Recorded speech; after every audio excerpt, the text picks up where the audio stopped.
Hello and welcome to Single Parent Success Stories. Today's guest is Jennifer Gonzalez. Jennifer is a multicultural communication strategist and content creator, a mentor by nature, and a storyteller at heart. Currently, she is on a journey to become the healthiest, fittest, happiest version of herself she can be, and to help others do the same. Jennifer is a single mom of one daughter. Welcome, Jennifer. It is a pleasure to have you. Thank you, Irina. I'm so happy to be here. Thanks for inviting me. Thank you. So please share with us your story. How did you become a single parent? My story. Well, I was thinking about these and I had this realization. I don't think that any of us single parents ever imagine we would be single parents at some point, right? We don't start this journey thinking this is what's going to be like. In my case, I didn't even know I could be a mother. I was told that a couple different times throughout my life and different life stages that it would be almost impossible for me to be pregnant. And, that if I ever really wanted to try and have a family, I would need to go through treatments and hormones and all these procedures and testing. And so, it was something that at some point was disappointing, but then I came to terms with it. I was at peace with it. And I've been married twice. And my first marriage, there was never any sign of pregnancy. Mm-hmm. My second marriage, we tried again, talked to a different doctor. And then, when we got the same type of information, we just decided, we're going to be one of these couples that don't have kids and have fun and travel a lot and do all these things that other people with kids can't do. And we're going to have fun with it. So it seemed like a great plan, and we went along with it for 7 good years, and there was definitely a lot of travel, a lot of just, having a good time, and fun was a really big part of our relationship. A lot of partying, for sure. And, then I turned 40, and guess what happened? I got pregnant. So that was a huge surprise. It was really unexpected. But, to me, I just felt from the very beginning, this was a huge gift. And I was nervous, of course, because at 40, to be going through this type of transition and wondering if I'm going to be healthy and this is going to work out. It was a little scary, but I was definitely excited, and I was just on board from the very beginning. My husband, on the other hand, he wasn't as excited as I was. It was a big shock for him. And I remember when I first told him the news, I actually waited a few days after I found out, because I just couldn't find the right moment to break the news. It just didn't seem like it was ever going to be a good time.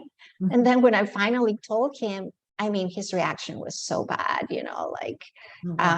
he was upset. He was in shock. He couldn't believe it. He was asking, how could this ever happen? You want me to explain to you? So, first I thought, okay, it's a surprise. I get it. It's different for him. He'll get over it, right? But weeks went by, months went by, and he was just really not getting into it, right? And I don't think he really ever realized this was actually happening until I started really showing, and then there was no way to deny it. And then I remember he'd just be looking at me going like, I can't believe you're pregnant. I just can't believe this is happening, Mm-hmm. So I had this baby, and I pretty much went through the pregnancy on my own, which was already, I feel like I was starting to be a single mother at that point, because I was planning for these. I can't say my pregnancy was easy. After the first trimester, I did have a few health issues, and it was tough, and I had to go through it on my own because I just didn't feel I had his support next to me, going through this very different life experience. And when the baby was born, our beautiful baby daughter, I think he had a moment where he was really moved and touched by this arrival, and he was there. He was present. It was beautiful. I really felt like, okay, this is going to work out. We're going to be a happy family, and we're going to be happy. And then it didn't. And he just, was too caught up in his own lifestyle. And like I said, having fun was a huge part of who we were as a couple. Yeah. And he was in the music industry. So there were always events and parties, and, he just couldn't let any of that go. And I wasn't able to be part of that anymore. Right. Right. So we started, falling apart and just pulling apart. And at that time, I was still on maternity leave. But when it was my time to go back to work, I just didn't feel I was ready. I wanted to stay with my baby.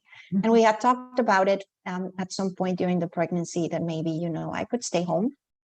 I had supported him at the beginning of our relationship, through his career, so he could get where he wanted to be. And at this point, he was in a position where he could support us, and I could maybe do some freelancing and it would be okay.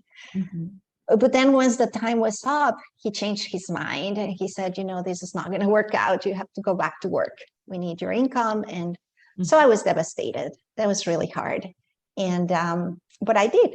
I went back to work, and I would come back home and I would still have to be up at night trying to put this baby down to sleep. And she was not an easy baby to go to sleep. And then I had to be up, throughout the night to do diaper changes and feedings. And he just wasn't involved. I was doing everything on my own. I was working, I was tired, I was exhausted, and I felt abandoned, to be honest, So I went through a whole year, the first year, and I just figured we'll get in a groove, we'll figure it out, try to talk about it. And in the end, I just came to the realization this was not going to happen. He just wasn't going to change, right? This was not what he had planned for. He wasn't ready for it.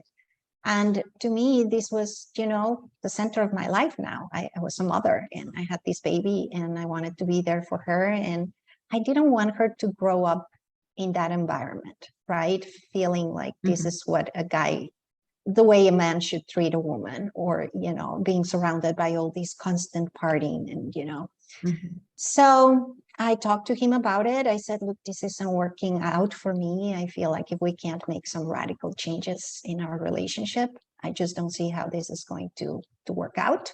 Yes. And his reaction was like, okay. So are you going to move out? What are you planning to do? Right.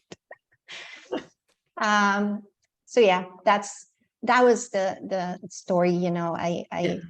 It was shocking. It was hurtful, of course. I really wanted this to work, but in the end, I really felt deep in my heart this is what I needed to do, and I still feel that way.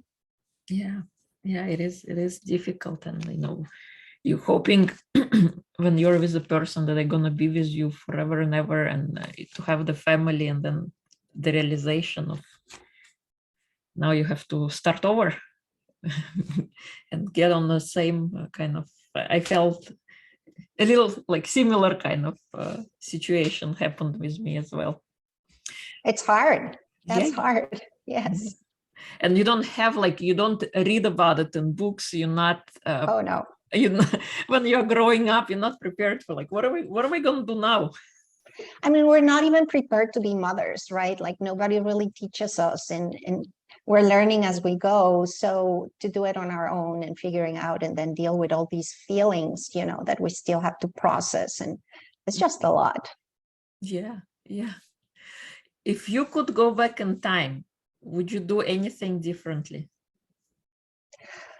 You know what, that's a tough question, because I do feel things happen for a reason. And I know that, we make our own decisions, and we could take any option of path ahead of us and it would have a different outcome probably.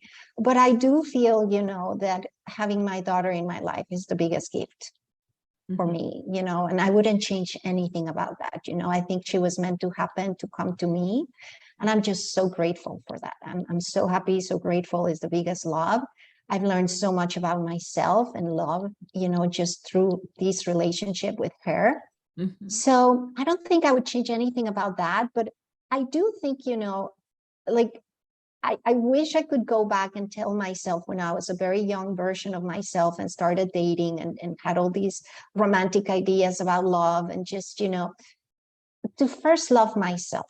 I think everything starts with loving ourselves. And, depending on how we were raised and the type of family environment we had, some of us come really not prepared and not knowing how to love ourselves and how to put ourselves first and expect to be treated from the people that love us or claim to love us, right? Yeah. So I would love to be able to have that conversation and just, tell myself, hey, the most important person here is you. And, you are so beautiful in so many ways, and you should never feel anything less than that. And I think my whole approach to relationships and everything else would have been so much different, right? But again, it's the journey we all have to take, and I feel that eventually we get there one way or another. So yes, it's good to know that, but on the other hand, here I am today, and this is what it is. So true. Would you have listened? Do you think? That's the real question here. Would I have listened, right? And I mean, I know my dad tried to have conversations with me, about the people I was dating at some point, and I wasn't very receptive to it, and I had a good relationship with my father, but I just felt he didn't understand me. I was so in love, and how could he not see this big love and how much it meant to me and how much I was going to make it work, Yeah. So I don't know if coming from myself would have made a difference. Yeah. That's why I'm saying, like, I think we just have to go through what we have to go and learn our lessons that way. Yes, so true. What kind of advice can you give to present single parents who have just become single parents? Gosh, there's so many things. I mean, being a single parent is hard. We all know that. It's also really lonely, right? You usually build your life around either other couples or, friends who don't have kids, so they're out having fun. They don't really want to be dealing with all this drama you're going through. They don't know how to support you many times. So even if they have the best of intentions and they love you and they care for you, they're just not going to be the best people to be around, and to get all the support that you need. So really building that support network. And I'm sure you've heard these a lot of times because I'm pretty sure we've all agreed on that, right? But to me, I did it through meetups, right? At the time, I would go online, go on meetups, find all the other single parents, and just being able to have, activities with other kids so that my daughter could have fun. I could have a conversation with another parent and just, realize that we were all going through the same issues, the same struggles. Yeah. It just feels good. And if you ever have a question, you can call one of these parents, right? And maybe they don't stay in your life for long. That happens, but just having them there during that particular time is so important. It makes so much more difference. And the other thing I would say is finding time for yourself. I think, as mothers in general and single mothers twice as much, we are so caught up just trying to take care of our kids and provide and work and, meeting all these needs and demands that we really come last. We don't take good care of ourselves. We're not doing the things that give us joy. Yeah. So eventually we just run out, right? Like there's just nothing left there to keep us going. And it makes it so much harder. Yeah. So it's hard, we're tired, we feel like we can't do it, but there's always a way, and finding those opportunities to do things to bring you joy, whether it's going on a walk and just enjoying the sunshine, practicing yoga or some sport, getting into meditation, listening to audiobooks while you do the dishes, like there's ways to bring these things into your life, and it makes a huge difference when you can do that and focus on your own happiness and focus on your own growth and your own healing, to be honest, because we all have things to heal, and just to let go of and to forgive, and so that we can really move forward. So true. especially, the part of, self-love and spending time and doing things that make us happy. Yeah, because we forget about ourselves, and then what kind of version of you are you giving away to others, to people, to your kids? And To your kids know, they can feel it. I'll tell you one crazy story. When my daughter was she was like a year and a half, 2 years old max, and we had separated very recently. Well, I had separated recently, so I was very emotional all the time, right? Like, and there was always something he would do or say, or I would find out, like, oh, when he started dating somebody 6 months into, after we separated, I was so brokenhearted, and it was hard to keep it all in. So I was kind of mopey, and this one day, right, my daughter is like playing around me. I'm sitting on the couch, and I just started like crying, and it wasn't like sobbing or anything, but I just like tears started coming down. And she got up and stood in front of me and stared at me, right, like looked very stern. And I thought like, oh, she's so sweet, she's going to give me a big hug because I'm sad, right? Right. And she got close to me and then went like this and slapped me right in the face, right? Oh my God. Like, that was so unexpected. But I gotta tell you, like, it just shook me and snapped me out of it, right? I was like, okay, you're right. Like, you're my kid. I need to be here for you, to support you. You're not here to support me or, like try to console me and make me feel better. Yeah. I need to be strong for you. I need to be well for you. I need to be my best for you, because you're feeding off all these energy and emotions, and that's what you need, right? Yes. So that was really the last time I went into that place in front of her. I just was very conscious about it, and I decided I'm going to be a happy mom for my kid, and I'm going to work on it and do whatever I can to be a happy mom. Yes, it's so true. That was my desire as well, because I felt like my job would get the best of me and my kids would get the leftovers. It's so hard when you have to balance work and your kid. I mean, I had a full-time nanny that cost me so much money, and I was just working to pay the nanny, for so long because I needed the income. I needed to support ourselves, and Right. it's rough. Yeah, that's hard. Yeah. What do you think is the most important trait to instill in a child? Definitely love, self-love, and confidence. And I feel so blessed that my daughter has really developed that. And, despite not having that perfect family unit, the way we understand it or are grow up to believe it should be, she's always been surrounded by so much love. And, the nanny I had was just amazing. They had a great relationship. We were so blessed to have her in our life.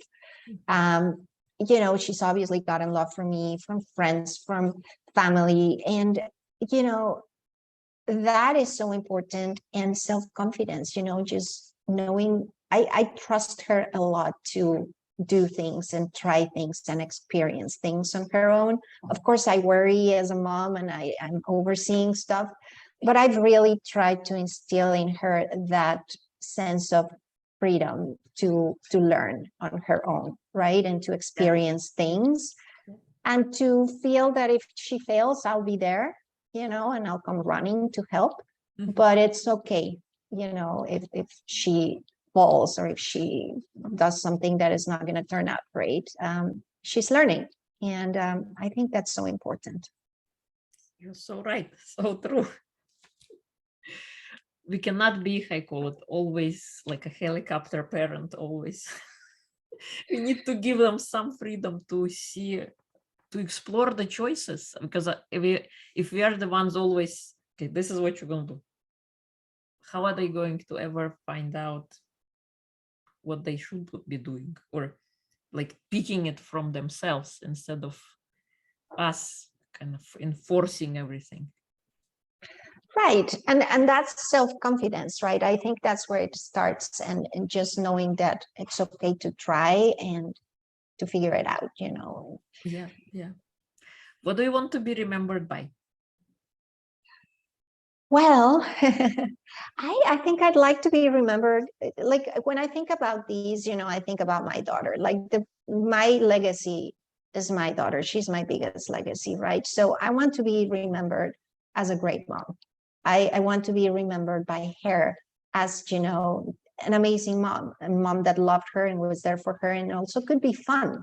This is an important thing for me because again, as a single parent, work is always a priority and we're always busy and there's so many pressures and stresses in our lives. But what I've been trying to focus more on recently is just not forgetting the fun side of things, right? And that she knows that we can have fun together too. And life can be fun and not so serious all the time. So I'd like to be remembered by that, as a loving, fun, kind person that was there for my daughter, of course, and for the people that I love. But also, just looking at the bigger picture, to be able to make a difference in other people's lives, right? In some way or another, to be able to use all these life experience that I've had for some good, right? To inspire others, to help others, to mentor others, to make a difference in other people's lives. That is really, like the bigger, higher purpose kind of thing for me. Yeah, that's beautiful. I love it. What is your number one personal superpower? My superpower. I think my superpower is a good thing and a bad thing. I think I'm really strong. I'm a strong person. I'm a strong woman. I was raised to be a strong woman by my mother, and very independent. So that has served me very, very well throughout my life. And I've been able to, get up and pick up the pieces and build up again and reinvent myself and get going, and I think it's a huge quality, is a great trait. I do feel sometimes, it can get in the way of the softer things in life, and connecting with more emotional things. And, it's hard to let our guard down. It's hard for me, to let my guard down. It's hard for me to show vulnerability sometimes, and just to ask for help when I need help. Mm-hmm. So it's one of those superpowers that, it's good, but, needs to be managed too. Yeah. Everything has two sides to it. What is the smallest thing you've done that had the biggest impact in your life so far? The smallest thing. That's a hard question. I think as of recently, I had a big birthday last year. I turned 50. And yeah, thank you. And the one thing I really thought about was like, I want to be my best. I want to be my healthiest. I want to be my fittest. I've always been, in a relatively good health and fitness level, but I've never really been disciplined enough to sustain it and just have it be a practice in my life. So I think, the way I would answer that is just deciding, like making a decision one day, this is going to be the year that I really take this seriously, that I really focus on myself and my health and my fitness, and just being, as best as I can. And then realizing then that making that decision has really been driving me to become this person, right? And I feel my best right now, and I'm still working on it, but I was able to enroll in Mindvalley's program to become a certified fitness coach with the 10X program, and also the Holobody holistic health program. And it has been an amazing journey, right? I've been able to learn so much to take care of myself, but I'm also excited to be able to hopefully, help others with this type of training as well. So making that decision to take things seriously and take care of myself, I think would be the right answer to that. Awesome. I love it. And that's where exactly we met in Holobody and 10X. I've also completed those And it is so important, to have that life, because we only have this one body, and it's the body that provides us with the experience that we have. So it is our job and duty to take care of it by feeding and exercising and resting, and so that we have the best possible experience. Is there anything I haven't asked that you want to share? No, I don't think so necessarily. I mean, I am just so grateful that you invited me to come and join your podcast today. It's nice to think, that I can share my story with other parents and single parents. I guess it's just, whoever is out there listening, at some point, just know that you're not alone. That we are a huge community of single parents, for better or worse, and we've all been through these struggles, and we've all been through the difficult times and the questions of whether we're going to make it through this month, and if we're going to make ends meet, and there's so many of us doing it, and we all do it every day. We find the strength, we find a way, and just find support in that realization, in that big truth, and just know that you're loved, you're supported, and you're protected, by the universe and everything in it. I think, we're all in that position. Yeah, so true.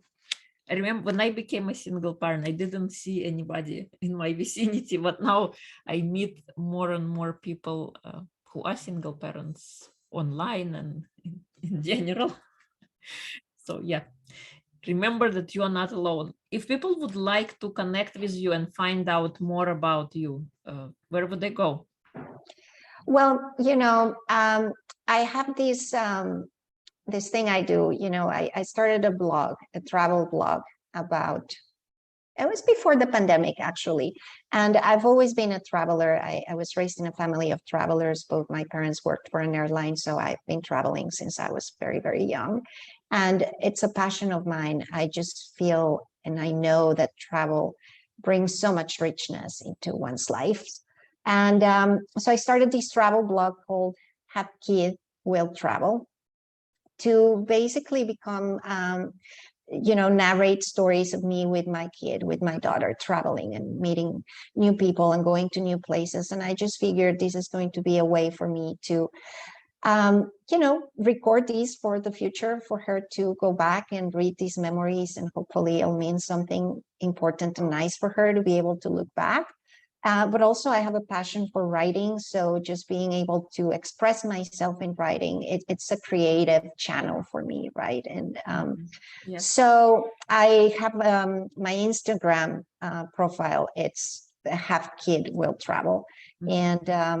And that's where you can follow me, right? And that's where I'm usually at when I'm posting. I'm not super active on social media because I'm just busy, with so many other things. But that's where you can find me on my blog on Instagram. Yeah, and we will include all the links in episode notes. Thank you great. so much for coming on and sharing your story. It was a pleasure to have you. Thank you. Thank you so much, Irina. It's great talking to you, and I appreciate this.